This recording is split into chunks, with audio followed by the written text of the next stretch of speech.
요즘에 제 인생에 허무감과 권태로움이 밀려오는 시기입니다. 내 편일 줄 알았던 남편은 말귀 하나 못 알아듣고 들어주지도 않고요. 중2 아들도 마찬가지입니다. 통금 시간, 학원 가는 거, 공부하는 거 제가 무슨 말을 해도 못 알아듣는 것 마냥 전혀 지키지를 않아요. 차라리 혼자 살고 싶다는 생각이 들 정도랍니다. 제발 말 안 듣는 저희 남편이랑 아들 좀 혼내주세요 라고 보내주셨습니다.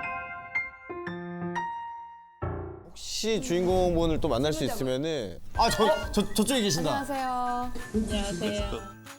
가족이 어떻게 되세요? 이렇게 남편과 아들 이렇게 셋이세요? 일남이녀. 일남일녀. 일남이. 네, 아들 딸. 딸 있어. 그걸 어떻게 헷갈리실 수가? 아니 근데 솔직히 다들 웃으시지만 아내분이 막 진짜 답답하고 막 이게 네. 저는 느껴지긴 해요. 근데 사실 아들이 더 심각한 게 네. 아들이 엄마한테 못생겼다 그랬어요? 못생겼다 그랬어요?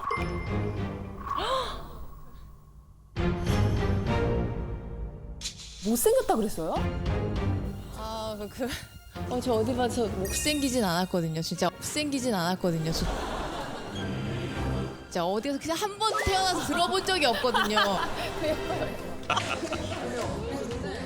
근데 어느 날 얘가 학교에서 농구를 하다가 친구 안경을 부러뜨렸어요. 그래가지고 이제 안경점을 서로 하면서 너가 이런 일이 있어서 뭐 이렇게 하면서 막 말하면서 가는데 엄마 제발 그만 좀 말해.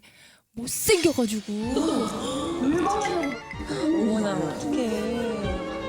왜 말하냐고 막 이러는 거예요. 좀 조용히 좀 하라고. 그래서 야 너 어떻게 나한테 이런 말 해서 나 어딜 가서 그런 말 들어본 적이 없다. 그런 사연이 한 번 있었고 학교에 제가 임원 이런 거를 좀 하는 걸 좀 좋아해가지고 중학교 작년에 갔을 때 한번 해주고 싶어가지고 하려고 그랬더니 절대 학교 오지 말라고 학교 오기만 해보라고 못생겨가지고 못생겼다고 아이고. 아. 매번 그런 그럼 평소에 남편이 어떤 말을 좀 안 들어주시는 편이세요, 그렇게? 뭐 모든 게 다 그런데 아들하고 대화할 때 좀 끼어들지 않고 신경 안 쓰면 더 화나거든요. 옆에서 끼어들고 좀 말 한 번씩 할 때마다 아들한테 더 화를 내는 거예요. 제가 그 모습이 제가 보여서 제발 좀 안 해달라 그러는데 꼭 이렇게 지나가면서 한마디 아니면은 톡으로 이렇게 신경을 누구한테 한마디를 하는 거예요? 그 아내분한테 하시는 거예요? 아들한테 같이 아들한테요. 거들어서 한마디씩 저한테 하는 하면 거예요? 혼나죠. 혼나니까 혼나죠. 혼나죠가 정서적인 지금 순위가 나왔습니다. 네. 혼나죠는 요즘에 유치원도 많이 쓰지 않는.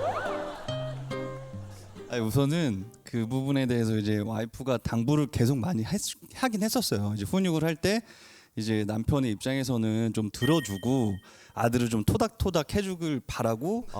역할 분담을 하자고 말씀하신 네네네네. 거예요. 그랬는데 옆에서 이제 지켜보다 보면은 이제 중2고 그 친구도 이제 사춘기다 보면은 약간 예의가 선을 왔다 갔다 하는 때가 있어요. 수위가. 그럼 아빠로서 좀 가만히 지켜보기도 좀 애매하고 말하다 보면 언성이 높아지고 또 이 친구도 저한테 이제 한마디 하면은 거기서 또 서로 오고 가고 감정 상하게 되고 그걸 또 중간에서 보면은 와이프는 또 되게 힘들어하고 그런데 저도 이제 순간적으로 감동이 또 이렇게 복받쳐 오면 또 하게 되고 화가 나니까 또 탁구로라도 좀 하게 되고. 아니 혹시 이런 사건들을 스스로 그 해결해 보려고 이야기해 보신 적은 없으세요? 매번 자주 얘기는 하는데 얘기가 안 되니까 해도 똑같은 상황이 매일매일 반복되니까 이제는 도와달라는 말도 하고 싶지 않고 전혀 이제 말도 안 통하는 것 같고 집에 들어오면 정말 쉬고 싶은지 아무것도 일도 하지 않아요. 전혀 도와주지 않고 왕자님 하나 여기 공주도 있어요. 근데 남편분은 이런 상황 알면서 좀 이렇게 아내분 말을 좀 들어주시면 어떨까 하는데 왜 안 들어주신 이유가 있을까요?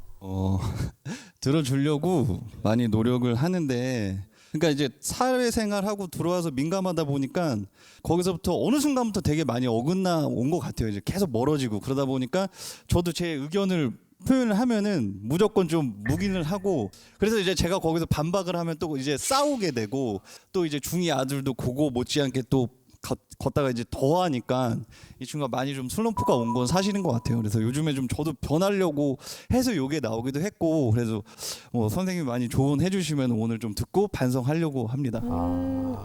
요번에 여기 나가서 이런 이야기를 해서 선생님 조금 혼내주시면 좀 말을 들을까? 그런 생각이 제가 텔레비 보다가 갑자기 이렇게 신청하게 된 거예요.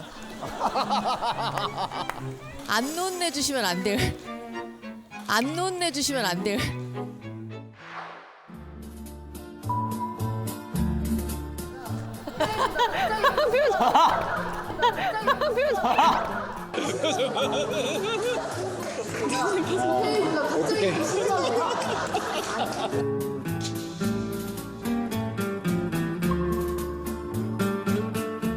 안 혼내주시면 안 될. 한번 일단 혼내주시고 시작을 해보시면 어떨까? 나가.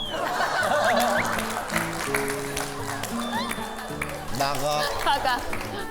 아니 근데 참 이게 그런 것 같아요. 정말 남자 입장에서는 만약에 밖에서 일을 한다면 예를 들어 이제 방청객분들은 오늘 부부끼리 어떻게 보면 데이트하러 오신 거고 초대 손님이든 저든 보통 이제 일을 하는 거잖아요. 긴장 안 한다 하지만 긴장 안 할 수 없고 신경 안 쓸 수가 없잖아요. 그러니까 이게 똑같은 장소에 있어도 계속 이제 남자분은 이제 밖에서 하면서 이게 뭘 막 돌리실 거 아니에요. 어떤 업무 하세요? 저도 뭐 지금 사람 가장 많이 영업 관련된 일 하고 있습니다. 야, 힘들겠다. 발로 뛰는 직업을. 그러면은 이 영업이라는 게 철저한 성과고 사무실에 가면은 저 바둑판 같은 거 올라가 가지고 뭐 이거 보이고 또 뭐 왜 이렇게 사람 관리 못하냐 퍼포먼스 왜 이렇게 못 내냐 맞습니다. 정확하십니다. 이거 계속 이렇게 되면 장담 못해. 나가야죠. 그럼 나가야죠. 이게 막 계속 성과를 내야 되고 오디션을 봐야 되고 아무리 프로고 아무리 로얄이어도 이번 시즌에 잘못하면 무슨 수석이 왜 그래? 수석 바꿔 차석으로. 그러면 마음에 아이씨 이거 얼마나 내가 그래요. 내가 수석이었다가 다시 내가 다른 배역 받는 거 정말 마음이 어마어마하게 힘들걸요. 진짜 마음이 넉넉하지 않으면. 충격이지. 그럼 뭐 진짜 사냥감처럼 막 이러다가 이제 집에 오면 좀 당연히 이제 남자 입장에서는 힘들었지. 그냥 옷 대충 거기다 놔. 그냥 놔. 그냥 뒤지면 돼. 그냥 놔. 이러면 좋겠는데 좀 이렇게 내가 몇 번을 말해. 내가 대단한 걸 도와달라는 게 아니잖아. 내가 그렇게 큰 걸 바래? 지금 애도 그러는데 자기까지 그래. 나를 도와줘야지. 한두 번이 아니야. 나를 이렇게 나쁜 여자 되는 게 내가 더 정말 기분이 안 좋은 거야. 나 이렇게 왜 나를 나쁜 여자를 만드냐고. 똑같았어요. 똑같아요? 네. 똑같아. 저 빙의했나 봐요 지금 순간. 무서워요. 그러다 보니까 이제 남편분은 또 들어보면 저 말이 맞긴 맞는데. 내가 또 좀 신경을 썼어야 되는데. 나도 힘든데. 이 정도는 좀 너끈히 받아주면 안 되나? 뭐 이렇게까지 빡빡하게 해야 되나? 맞습니다. 그래서 저는 이 이야기를 소개하고 싶은데요. 거울은 먼저 웃지 않는다. 내가 웃지 않았는데 거울 안에 있는 그게 나를 보고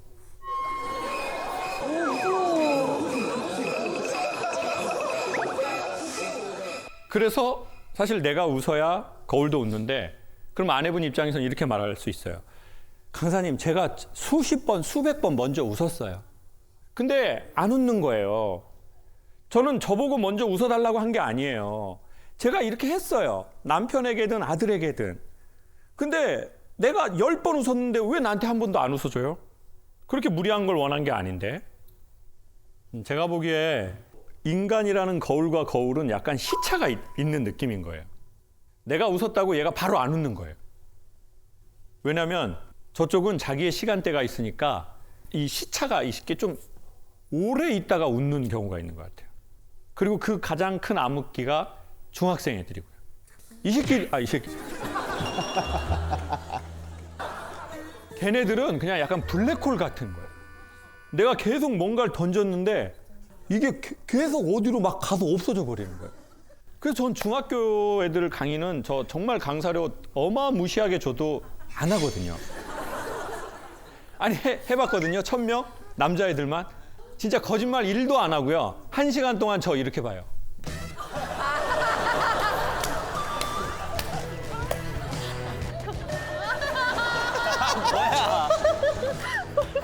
혀를 왜 저러는 거야?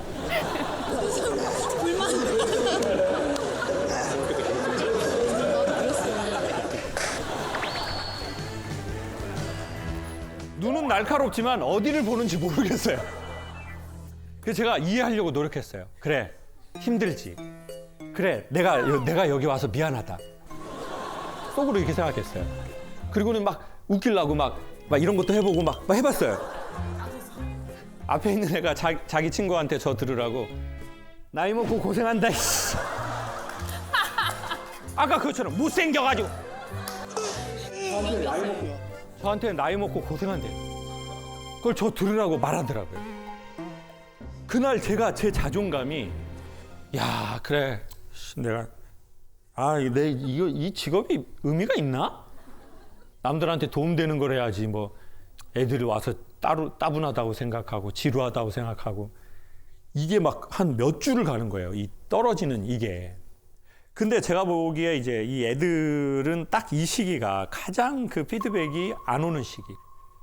그러니까 이게 참 아내의 그 마음을 남편이랑 아들이 내가 웃으면 바로 웃어주면 너무 좋은데 진짜 대단히 큰 걸 바라는 게 아닌데. 그래서 뭐 이거를 올드하게 일방적으로 뭐 아내 되시는 분들한테 아유 뭐 자식이랑 남편이랑 그렇게 뭐 잘 해주세요, 참으세요. 전 이런 말을 솔직히 하고 싶지 않아요. 근데 지금 너무 고마운 건 남편분이 이걸 인정하고 있다는 걸로도 참 일단은 전 고마운 것 같아요. 제가 만약에 친정 오빠라면 야 그래도 박서방이 자기가 잘못한 거 다 인정하고 알더라. 대한민국에 좋은 놈 나쁜 놈이 있는 게 아니라 인정하는 놈 인정 안 하는 놈이 있는 거다. 근데 인정하잖아 박서방이. 자기가 그렇다는 걸. 참 그걸로도 너 복이다. 물론 더 큰 복이 있었으면 좋았겠지만. 잘 나가시다. 그래도 박서방처럼 인정하는 남자 많이 없다. 그리고 혼나겠다고 그 말 듣겠다고 다른 남자랑 자기 아내랑 찾아가는 남자도 그것도 많지 않다. 그러니까 네가 너무 아들하고 남편한테 바로바로 피드백 받는 거 조금 내려놓고 좀 너 좋아하는 거 좀 해라. 이렇게 뭔가 이야기를 좀 한번 해보고 싶어요. I just like you. I'm an open book with my feelings. 다음 질문을 한번 소개를 해드릴게요. 결혼 18년 차 부부입니다. 이제는 40대 중반을 바라보는 만큼 서로에게 무심해질 때도 됐는데 남편은요 아직도 어딜 가든 저와 함께하려고 장소, 시간을 불문하고 스킨십을 해댑니다. 스킨십을 해대는데 그런데 또 이게 그런데 문제야? 문제는요, 제가 뭐 숨을 쉬어도 다 문제야 오늘. 한 문제가 좀 이렇게 들어보세요. 많아. 제가요 권태기가 찾아왔는지 이런 남편이 가끔은 부담스럽고 귀찮습니다. 아. 남편이 귀찮아지는 이 상황을 어떻게 극복하면 좋을까요? 라고 해주셨습니다. 어디 오셨는지 한번 손 한번 들어주시겠어요? 하면 우리 남편분 아주 스킨십 좋아하시게 생겼어요. 스킨십 좋아하게 생긴 건 어떤 거예요?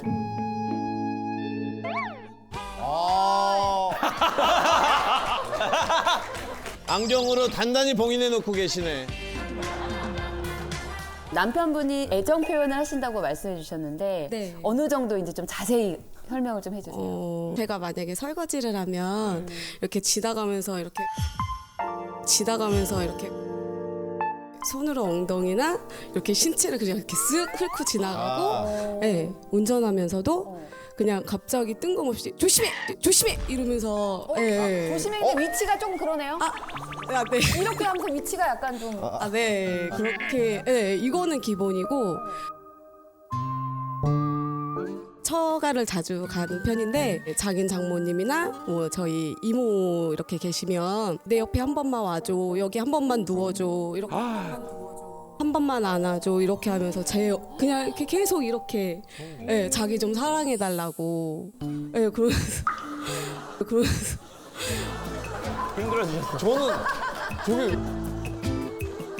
자랑인 것 같긴 한데 그래요? 그게 근데 귀찮다고 느끼신 게 어느 언제부터인지. 최근에 많이 좀 심해졌는데 저희가 아이가 셋이 있고 아이들이 어느 정도 크고 저는 이제 제 시간을 보내고 싶은데 차 수리나 뭐 이제 워셔액을 넣는다던가 마트 가는데도 같이 가자 그러고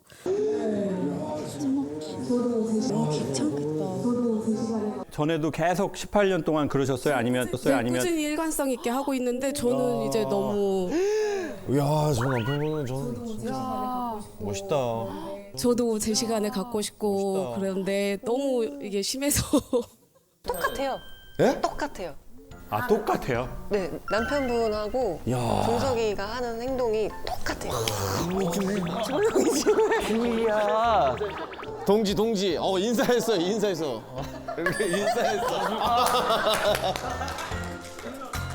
혹시 외국 생활을 조금 교포 아니에요? 교포? 토종입니다. 아니 지금 목소리로 들어보니까 나주 쪽에서 오래 계셨던 것 같습니다. 더 밑에 더 밑에 어디입니까? 전라도 왕도가 완도. 완도. 솔직히 좀 자녀들한테는 미안한데 자녀들보다 이 사람이 저한테는 1번이기 때문에 그 스킨십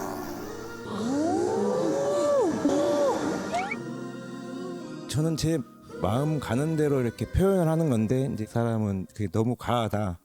예, 야 부모님들 앞에서는 그러지 마라. 근데 저는 솔직히 부모님들 앞에서도 저희 부모님들이니까 그냥 당당하게 편하게. 그러니까 부모님들 앞에서 근데 자꾸 그런 손을 걸 이렇게는 안 해줬으면 좋겠어요. 이게. 내려갈지 모르겠어 지금. 손이 자유자재시네 손이. 죄송합니다. 이게 스킨십이라는 게 반드시 어떤 애정이나 성에 대한 문제만이 아닌 오히려 더 정서적으로 접근이 되거든요. 그러니까 내가 긴장감이 너무 많아. 네. 아니면 내가 결핍이 너무 많아. 내가 그걸 다른 사람한테는 표현하지 못해. 아니면 우리가 우리의 부모 때에서 어떤 상황의 특수성 때문에 그런 애정을 많이 못 받고 내가 일찍 독립을 했거나 내가 알아서 살아야 됐거나 이런 상황에 그게 한두 번이 아닐 거란 말이에요. 그러면 이제 그거에 대한 목마름이 얼마나 가득히 있겠어요. 그러니까 이제 내가 결혼했어. 아내를 만났고 아내에 대한 애정과 호감이 있어요. 그래서 저는 그런 것이 있는 것이 아닌가. 그렇지 않다면 호르몬 치료가 시급하다. 남편이 이렇게 아내분이 이렇게 설거지할 때 뒤에서 이렇게 하는 것처럼 뭐 길거리 계단 지나가면서 그 쇠봉